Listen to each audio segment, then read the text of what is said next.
Well, we're back with the topic of cellular organization. We're on the topic of mechanism of sorting and regulation of intracellular transport on section A4. The protein biosynthetic pathways in cells can be considered to be one large sorting system. Many proteins carry signals, usually but not always specific sequences of amino acids that direct them to their destination, thus ensuring that they will end up in the appropriate membrane, or cell compartment. These signals are a fundamental component of the sorting system. Usually, the signal sequences are recognized and interact with complementary areas of proteins that serve as receptors for proteins that contain them. A major sorting decision is made early in protein biosynthesis when specific proteins are synthesized either on free or on membrane-bound polyribosomes. This results in two sorting branches called the cytosolic branch and the rough endoplasmic reticulum RER branch. This sorting occurs because proteins synthesized on membrane-bound polyribosomes contain a signal peptide that mediates the attachment to the membrane of the ER. Further details on the signal peptide are given below. Proteins synthesized on free polyribosomes lack this particular signal peptide and are delivered into the cytosol.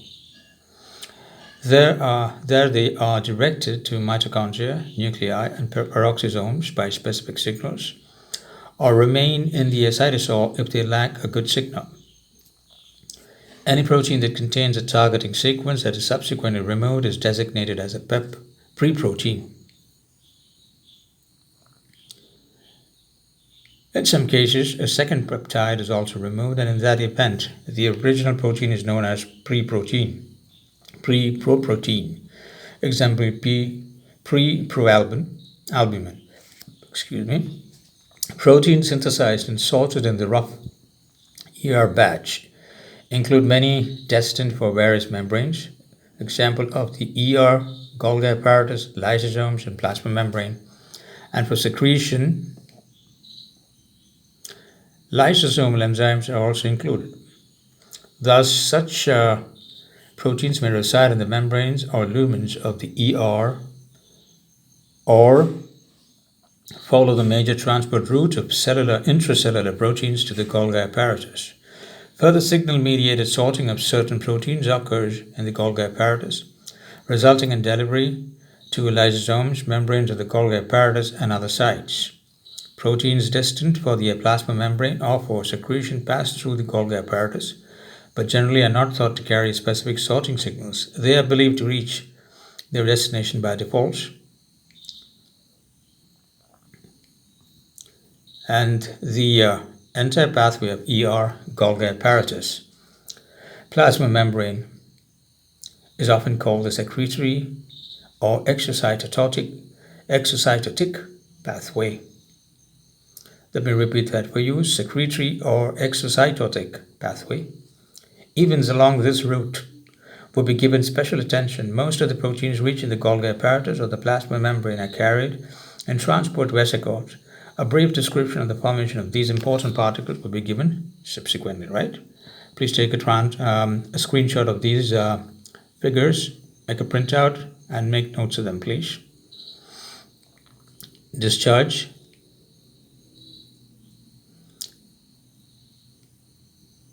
And the discharge, the mobilization of the proteins destined for secretion are carried in secretory vesicles. These are prominent in the pancreas and certain other glands. The mobilization and discharge are regulated and often referred to as regulated secretion, whereas the secretory pathway involving transport vehicles is called constitutive. Experimental approaches that have afforded major insights to the processes described in this chapter include 1. Use of yeast mutants, 2. Application of recombinant DNA techniques, for example, mutating or eliminating particular sequences in proteins, of fusing new sequences onto them, and 3. Development of in vitro systems for example, to study translocation in the ER and mechanism of vesicles formation. The salting of proteins belongs to the cytosolic branch referred to above is described next, starting with mitochondrial proteins. The mitochondria both imports and synthesizes proteins. Mitochondria contain many proteins. 13 proteins, mostly membrane components of the electron transport chain, encoded by the mitochondrial genome and synthesized in that organelle using its own protein synthesizing system. However, the majority, at least several hundred, are encoded by nuclear genes, are synthesized outside the mitochondria on cytosolic polyribosomes and must be imported.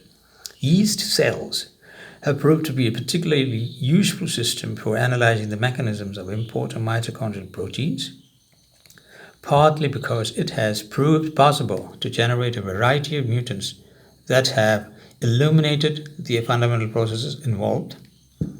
Most progress has been made in the study of proteins present in the mitochondrial matrix, such as the F1 ATPase subunits. Only the pathway of import of material protein, matrix proteins, I repeat, only the pathway of import of matrix proteins will be discussed in detail here. Matrix proteins must pass from the cytosolic polyribosomes through the outer and inner mitochondrial membranes to reach their destination. Passage through the two membranes is called translocation. All right? They have an amino terminal leader sequence, pre-sequence, about 20 to 80 amino acids in length, which is not highly conserved but contains many positively charged amino acids, example, lysine or arginine. The pre-sequence is equivalent to a signal peptide mediating attachment of polyribosomes to membranes of the ER. But in this instance, targeting proteins to the matrix, if the leader sequence is cleaved off, potential matrix proteins will not reach their destination. Translocation is believed to occur post-translationally. After the matrix proteins are released from the cytosolic polyribosomes, interactions with a number of cytosolic proteins that act as chaperones, see below, and as targeting factors occur prior to this translocation. Two distinct translocation complexes are situated in the outer and inner mitochondrial membranes, referred to respectively as TOM, translocase of the outer membrane, translocase of the outer membrane, and TIM, translocase of the inner membrane. So TOM and TIM. Excuse me. Each complex has been analyzed and found to be composed of a number of proteins, some of which act as receptors for the incoming proteins, and others as components of the transmembrane pores through which these proteins must pass. Proteins must be in the unfolded state to pass through the complexes, and this is made possible by ATP-dependent binding to several chaperone proteins. In mitochondria, they are involved in translocation, sorting, folding, assembly, and degradation of imported proteins. A proton motive force across the inner membranes is required for import. It is made up of the electric potential across the membrane inside negative and the pH gradient. The positively charged leader sequence may be helped through the membrane by the negative charge in the matrix. These pre-sequence is split off in the matrix by a matrix processing peptidase MPP. Contact with other chaperones present in the matrix is essential to complete the overall process of import. Interaction with empty mitochondrial HSP70. HSP is heat shock protein, ensures proper import into the matrix and prevents misfolding or aggregation, while interaction with empty HSP60 and HSP10 system ensures proper folding. The latter proteins resemble the bacterial GRO-L chaperonins, a subclass of chaperones that form complex cage-like assemblies made up of hepatomeric ring structures.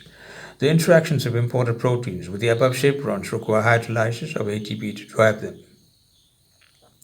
The details of how preproteins are translocated have not been fully elucidated. It is possible that the electric potential associated with the inner mitochondrial membrane causes a conformational change in the unfolded preprotein being translocated, and that this helps to pull it across. Furthermore, the fact that the matrix is more negative than the intermembrane space may attract the positively charged amino terminal of the pre-protein to enter the matrix. Close contact between the matrix membrane sites in the outer and inner membranes involved in translocation is necessary. The above describes the major pathway of proteins destined for the mitochondrial matrix. However, certain proteins inserted into the outer mitochondrial membrane facilitated by the TOM complex.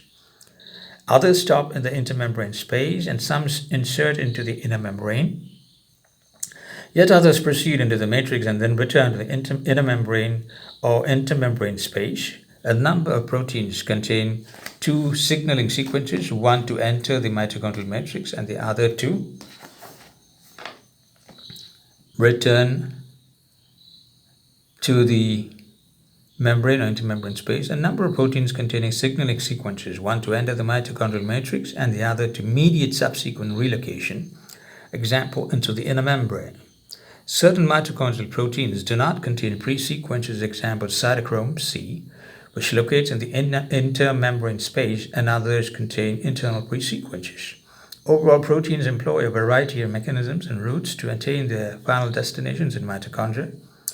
General features that apply to the import of proteins into organelles, including mitochondria and some of the other organelles to be discussed, are summarized in the table below. Some general features of protein import to organelles. Import of a protein into an organelle usually occurs in three stages: recognition, translocation, and maturation. Targeting sequences on the protein are recognized in the cytoplasm or on the surface of the organelle. The protein is unfolded for translocation, a state maintained in the cytoplasm of chaperones. Threading of the protein through a membrane requires energy, and organelle chaperones are on the trans side of the membrane. Cycles of binding and release of the protein to the chaperone result in pulling of its polypeptide chain through the membrane. Other proteins within the organelle catalyze folding of the protein, often attaching cofactors or oligosaccharides and assembling them into active monomers or oligomers. Importance and exportins are involved in transport of macromolecules in and out of the nucleus, is the next subheading. Now, it has been estimated that more than 1 million macromolecules per minute are transported between the nucleus and the cytoplasm in an active eukaryotic cell. These macromolecules include histones, ribosomal proteins, and ribosomal subunits, transcription factors, and mRNA molecules. The transport is bidirectional and occurs through the nucleopore complexes NPCs. Important point to be noted. These are complex structures with a mass approximately 30 times that of a ribosome and are composed of about 100 different proteins. The diameter of an NPC is approximately 9 nm, that's nanometer, but can increase up to approximately 28 nanometers. Molecules smaller than about 40 kDa can pass through the channel of the NPC by diffusion, but special translocation mechanisms exist for larger molecules. These mechanisms are under intensive investigation, but some important features have already emerged. Here we shall mainly describe nuclear import of certain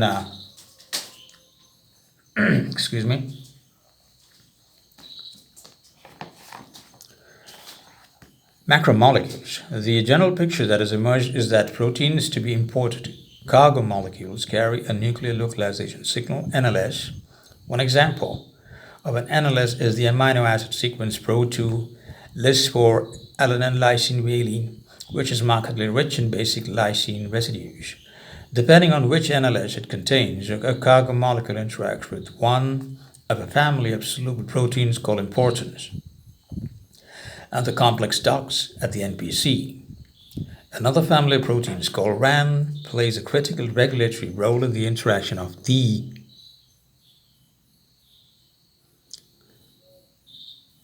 complex with the NPC and its translocation through the NPC.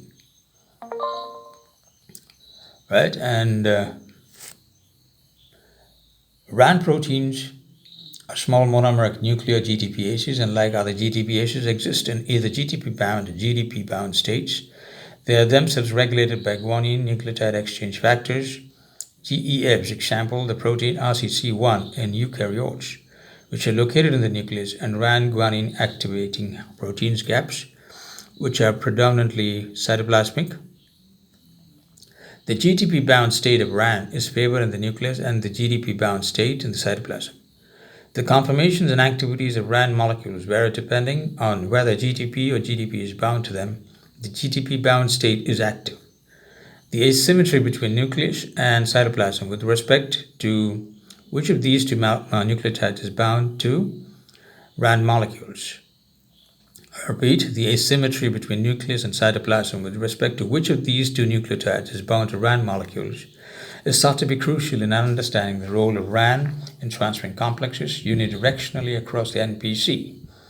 When cargo molecules are released inside the nucleus, the importance recirculates to the cytoplasm to be used again. So the figure below summarizes some of the principal features in the above process. Do take a screenshot of these and a printout for your records. Schematic representation of the proposed role of RAN in the import of cargo carrying an NLS signal. The targeting complex forms when the NLS receptor, alpha and important, intrude. You can follow the diagram as I read this for you, right? The targeting complex forms when the NLS receptor, right, that's here, the targeting molecule. It forms when the NLS receptor alpha and important binds NLS cargo and the docking factor beta, right? From the docking factor beta goes in there. You see that? These two combine and they go in there. 2. Docking occurs at filamentous sites that protrude from the NPC.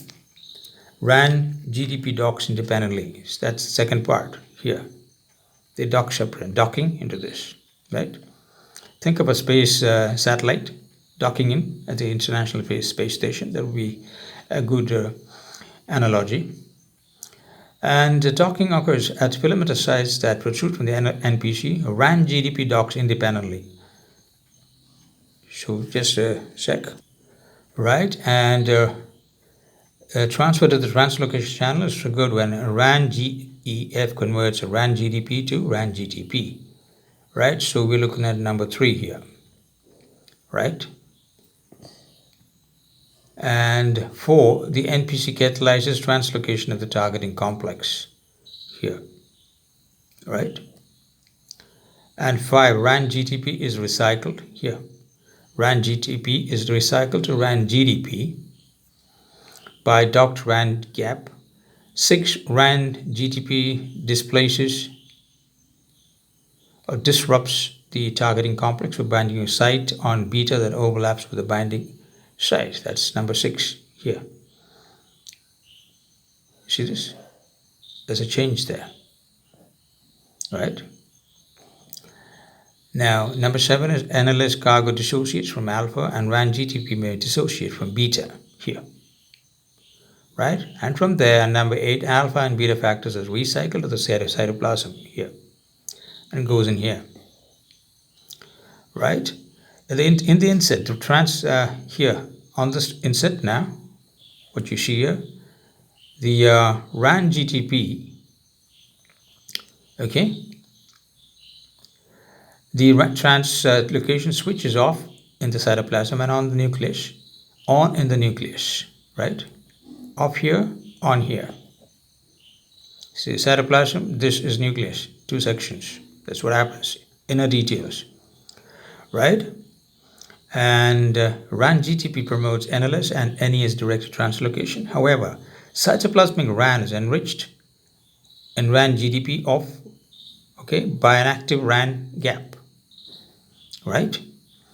And let me repeat that again. However, cytoplasmic RAN is enriched in RAN GDP off by an active RAN gap, and nuclear tools are enriched in RAN GTP on by an active GEF. RAN BP1 promotes the contrary activities of these 2 factors. Direct linkage of nuclear and cytoplasmic pools of RAN occur through the NPC by an unknown shuttling mechanism, P.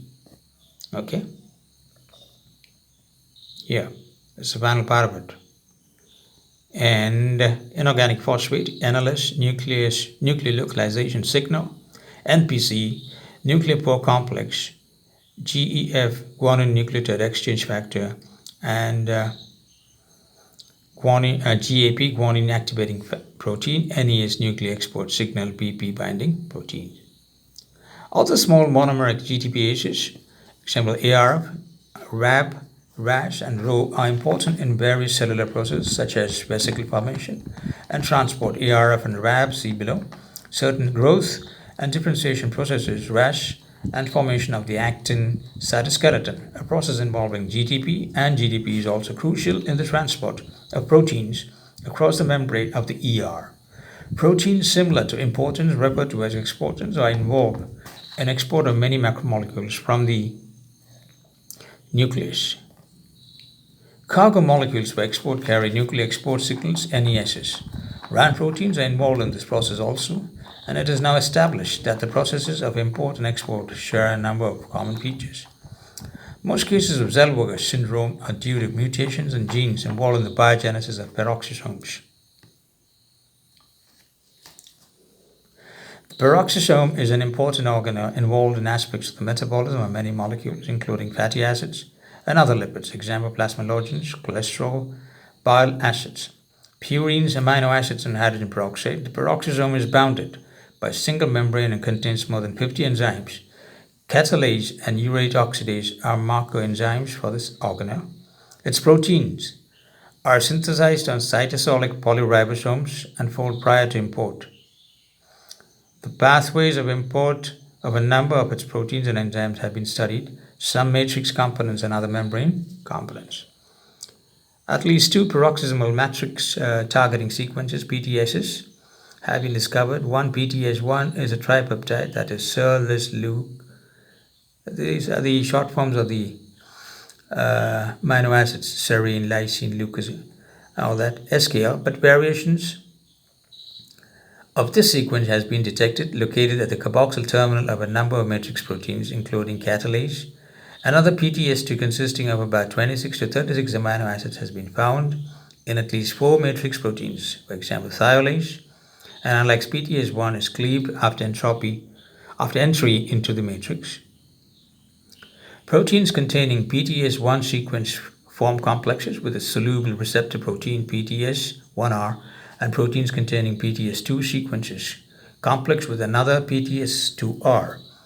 The resulting complexes then interact with a membrane receptor, PEX14P. Proteins involved in further transport of proteins into the matrix are also present.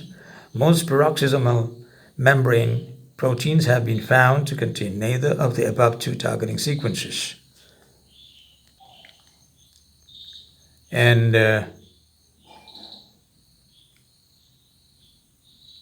neither of the above two targeting sequences, but apparently contain others. The import system can handle intact oligomers, example tetrameric catalase.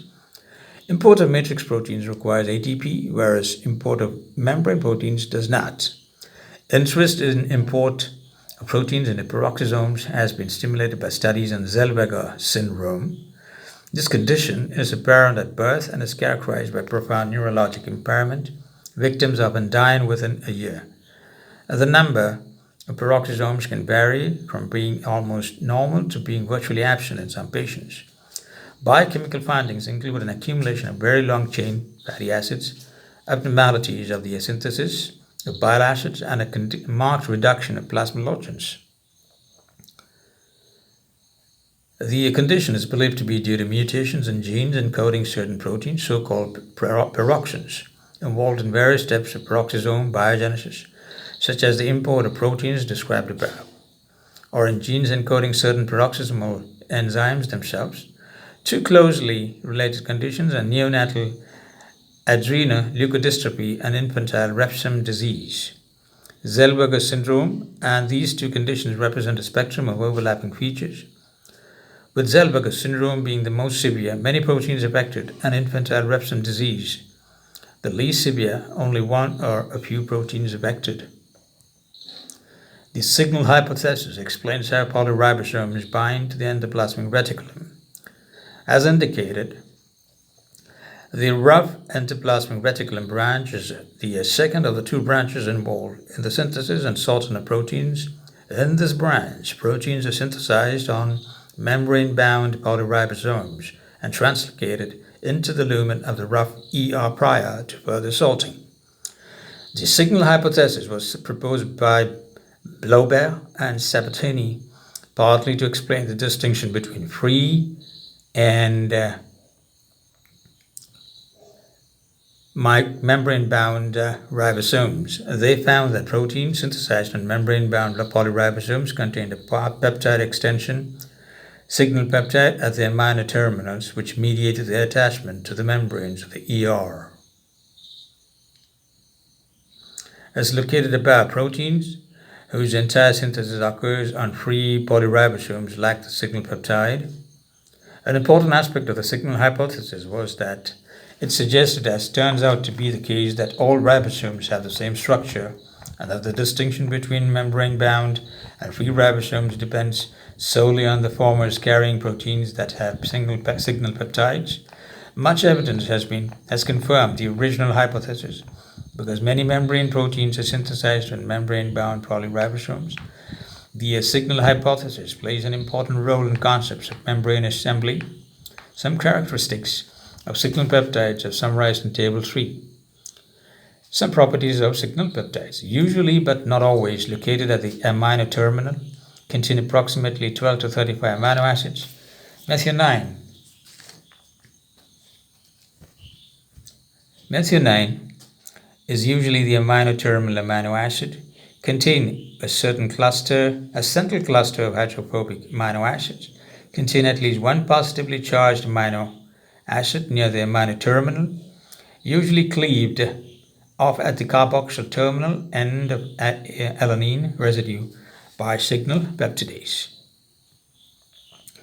And figure 4 illustrates the principal features in relation to the passage of a secreted protein through the membrane of the ER. It incorporates features from the original signal hypothesis and from subsequent work.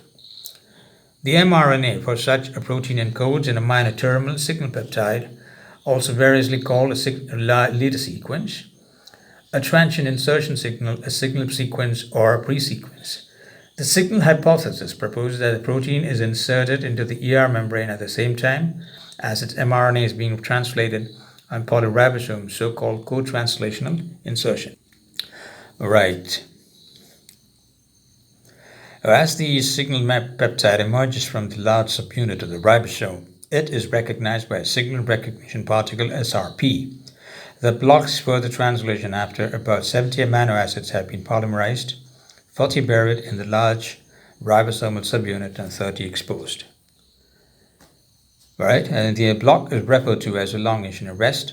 The SRP contains 6 proteins and has a 7S RNA associated with it that is closely related to the LU family of highly repeated DNA sequences. The SRP imposed block is not released until the SRP signal peptide polyribosome complex has bound to the so-called docking protein. SRPR, a receptor for the protein SRP on the ER membrane. The SRP thus guides the signal peptide to the SRPR and prevents premature folding and expulsion of the protein being synthesized into the cytosol. The SRPR is an integral membrane protein composed of alpha and beta subunits. The alpha subunit binds GDP and the beta subunit spans the membrane. When the SRP signal peptide complex interacts with the receptor, the exchange of GDP for GTP is stimulated. This form of the receptor with GDP bound has a high affinity for the SRP and thus releases the signal peptide, which binds to the translocation machinery translocon, also present in the ER membrane. The alpha subunit then hydrolyzes its bound GTP, restoring GDP and completing a GTP-GDP cycle. The unidirectionality of this cycle helps drive the interaction of the polyribosome and its signal peptide with the ER membrane in the forward direction. The translocon consists of a number of membrane proteins that form a protein conducting channel in the ER membrane. through which the newly synthesized protein may pass. The channel appears to be open only when a trans-signal peptide is present, preserving conductance across the ER membrane when it closes. The conductance of the channel has been measured experimentally. This diagram is of the signal hypothesis for the transport of secreted proteins across amino acid sequence of the protein. Please take a screenshot and write your details. Right? For the record, the ribosome synthesizing a protein move along the messenger RNA specifying the amino acid sequence of the protein. The messenger is represented by the line between 5' and 3'. 5' and 3' here, right? The codon AUG marks the start of the message for the protein. The hatched lines that follow AUG represent the codons for the signal sequence. The hatched lines, right? The signal codons. Excuse me. The codon AUG marks the start of the message for the protein, right? And the hatched lines that follow AUG represent codons for the signal sequence. The hatched lines here, these, right?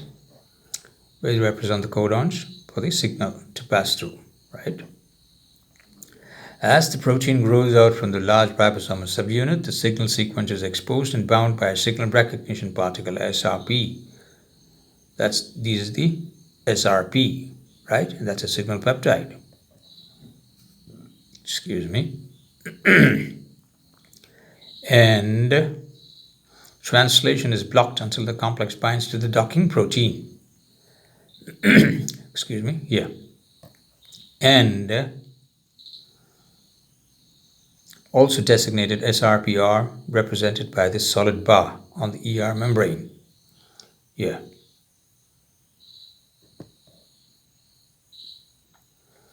Right, there is also a receptor open bar for the ribosome itself.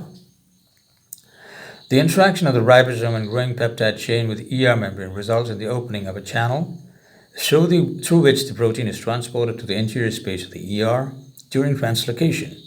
The signal sequence of most proteins is removed by an enzyme called the signal peptidase, located at the luminal surface of the ER membrane. The completed protein is eventually released by the ribosome, which then separates into its two components, the large and the small ribosomal subunits. The protein ends up inside the ER. See text for certain details. Now, specific functions excuse me, of a number of components of the translocon have been identified or suggested. TRAM, or translocating chain-associated membrane protein, may bind the signal sequence as it initially interacts with the translocon and the Sex61P complex consisting of 3 proteins, binds the heavy subunit of the ribosome. The insertion of the signal peptide into the conducting channel, where the other end of the parent protein is still attached to the ribosomes, is termed co-translational insertion. The process of elongation of the remaining portion of the protein probably facilitates passage of the nascent protein across a lipid bilayer as the ribosomes remain attached to the membrane of the ER. Thus, the rough or ribosome-studded ER is formed. It is important that the protein be kept in an unfolded state prior to entering the conducting channel, otherwise it may not be able to gain access to the channel. Ribosomes remain attached to the ER during synthesis of signal peptide containing proteins, but are released and dissociated into their 2 types of subunits when the process is completed. The signal peptide is hydrolyzed by a signal peptidase located on the luminal side of the ER membrane, and then is apparently rapidly degraded by proteases. Cytochrome P450. Specific functions of a number of components of the translocon have been identified or suggested. TRAM, which is also called expanded as translocating chain-associated membrane protein, may bind the signal sequence as it initially interacts with the translocon and the Sex61P complex, consisting of 3 proteins, binds a heavy subunit of the ribosome.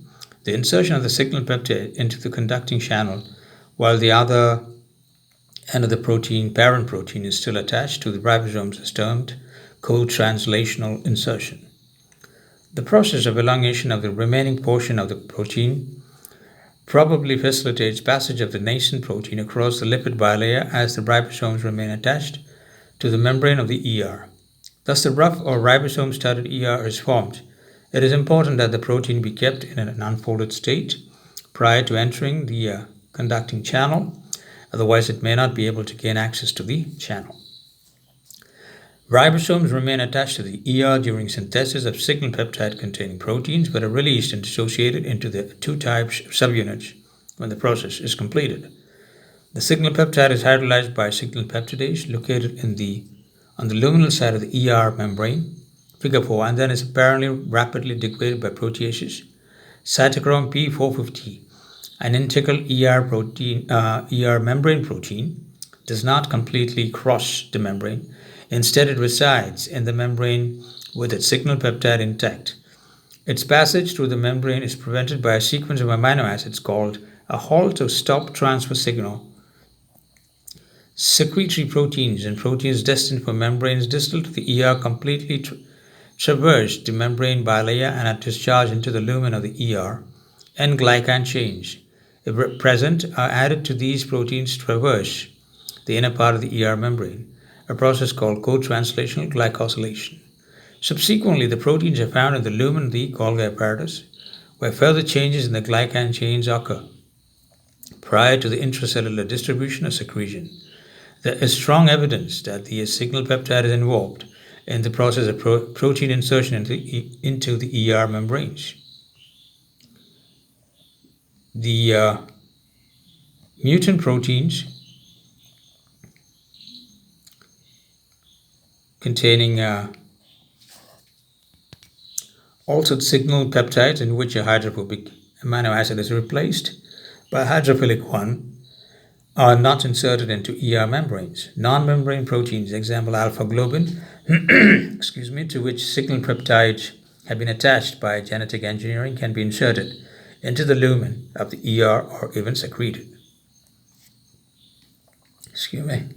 There is considerable evidence that a second transportation in the ER membrane is involved in retrograde transport of various molecules from the ER lumen to the cytosol.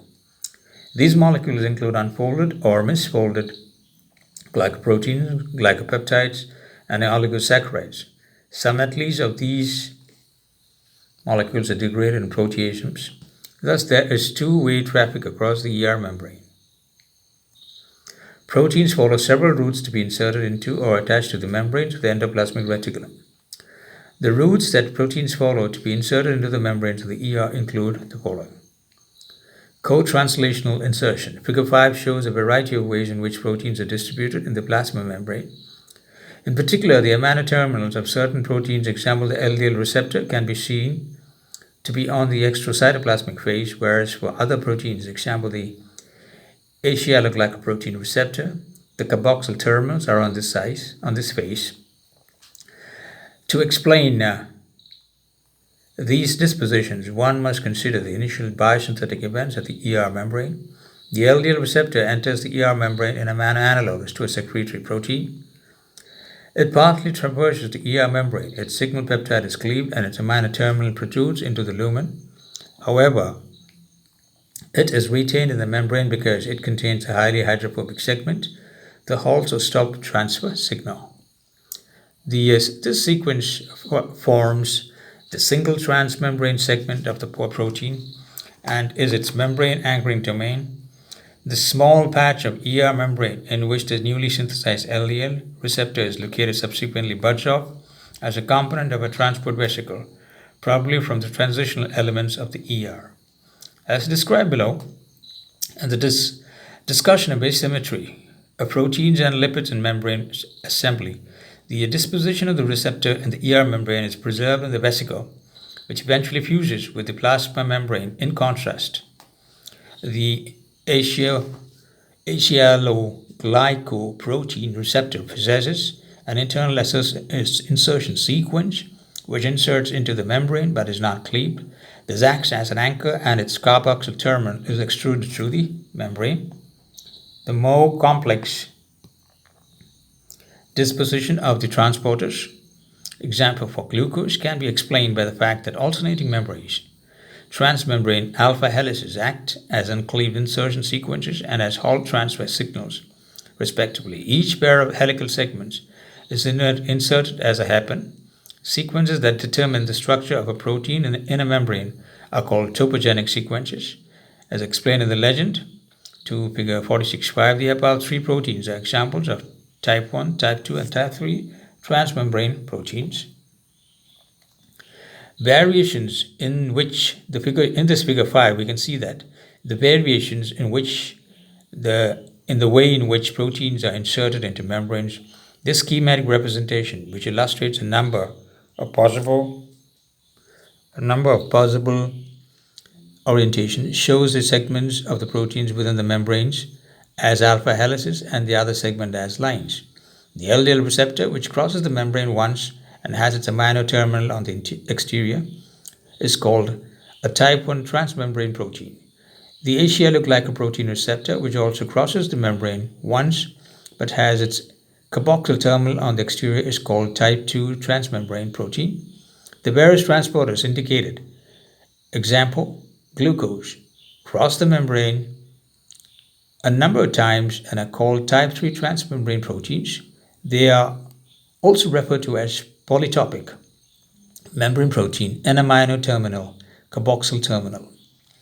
Now B, the next point, synthesis on free polyribosomes and subsequent attachment to the endoplasmic reticular membrane. An example is cytochrome B5, which enters in the ER membrane spontaneously. Retention at the luminal aspect of the endoplasmic reticulum is specified by specific amino acid sequences.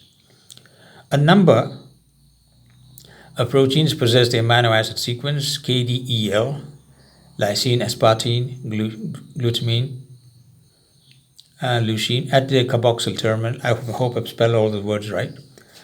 This sequence specifies that such proteins will be attached to the inner aspect of the ER in a relatively loose manner. The chaperone BIP, see below, is one such protein. Actually, KDEL containing proteins first travel to the Golgi, interact there with a specific KDEL receptor protein, and then return in transport vesicles to the ER, where they dissociate from the receptor. D. Retrograde transport from the Golgi apparatus. Certain other non-KDEL containing proteins destined for the membranes of the ER also pass to the Golgi and then return by retrograde vesicular transport to the ER to be inserted therein. The foregoing paragraphs demonstrate that a variety of routes are involved in assembly of the proteins of the endoplasmic reticular membranes. A similar situation probably holds for other membranes, example the mitochondrial membranes and the plasma membrane. Precise targeting sequences have been identified in some instances, example KDEL sequence. Proteins move through cellular compartments to specific destinations. A scheme representing the possible flow of proteins along the ER, Golgi apparatus, plasma membrane route is shown here below. And the ER, Golgi, medial Golgi, trans-Golgi, and cell surface. The flow of membrane proteins from the endoplasmic reticulum to the cell surface. Horizontal arrows denote steps that have been proposed to be signal independent and thus represent bulk flow. The open vertical arrows in the boxes denote the retention of proteins that are resident in the membranes of the organelles indicated. The open vertical arrows outside the boxes indicate signal-mediated transport to lysosomes and secretory storage granules. The horizontal arrows denotes transport steps that may be independent of targeting signals, whereas the vertical open arrows represent steps that depend on specific signals. Thus, flow of certain proteins, including membrane proteins, from the ER to the plasma membrane designated bulk flow, as it is non-selective, probably occurs without any targeting sequences being involved, that is by default.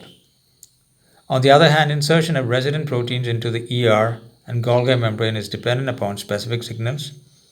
KDEL are Halt transfer sequences for the ER. Similarly, transport of many enzymes to lysosomes is dependent upon the MANO6B signal. and a signal may be involved for entry of proteins into secretory granules. Table 4 summarizes information on sequences that are known to be involved in targeting various proteins to their correct intracellular sites. Targeting sequence or compound signals peptide sequence, and the organelle targeted would be the membrane of ER. Amino terminal KDEL sequence lists ASP, GLU, and LU, the short forms of the various amino acids involved, they target the luminal surface of the ER. The amino terminal sequence of 20 to 80 residues, they target the mitochondrial matrix. The NLS example proline, 2, LIS2, Al, LIS, Val, valine, etc., they target the nucleus. The PTS1 example, serine, lysine, leucine, they target the peroxisome. The mannose-6-phosphate targets the lysosome. So NLS is nuclear localization agent. PTS is peroxisomal matrix targeting sequence. Right? You need to have these details clear with you always. Chaperones are proteins that prevent faulty folding and unproductive interactions of other proteins. Exit from the ER may be the rate-limiting step in the secretory pathway. In this context, it has been found that certain proteins play a role in the assembly or proper folding of other proteins without themselves being components of the latter. Such proteins are called molecular chaperones. A number of important properties of these proteins are listed in Table 5, and the names of some of particular importance in the ER are listed here. Some properties of chaperone proteins present in a wide range of species from bacteria to humans. Many are so-called heat shock proteins, HSP. Some are inducible by conditions that cause unfolding of newly synthesized proteins, example elevated temperature and various chemicals. They bind to predominantly hydrophobic regions of unfolded and aggregated proteins. They act in part as a quality control or editing mechanism for detecting misfolded or otherwise defective proteins. Most chaperones show associated ATPase activity, with ATP or ADP being involved in the protein-chaperone interaction, found in various cellular compartments such as cytosol, mitochondria, and lumen of the endoplasmic reticulum. Table 6. Some chaperones and enzymes involved in folding that are located in the rough endoplasmic reticulum. The BIP, immunoglobulin heavy chain binding protein, GRP94, glucose-regulated protein, calnexin, calreticulin, PDI protein disulfide isomerase, PPI peptidyl prolyl cis-trans isomerase. Basically, they stabilize unfolded or partially unfolded intermediates, allowing them time to fold properly and event inappropriate interactions, thus combating the formation of non-functional structures. Most chaperones exhibit ATPase activity and bind ADP and ATP. This activity is important for their effect on folding. The ADP chaperone complex often has a high affinity for the unfolded protein, which was then bound, stimulates release of ADP when replaced by ATP. Right? The ADP chaperone complex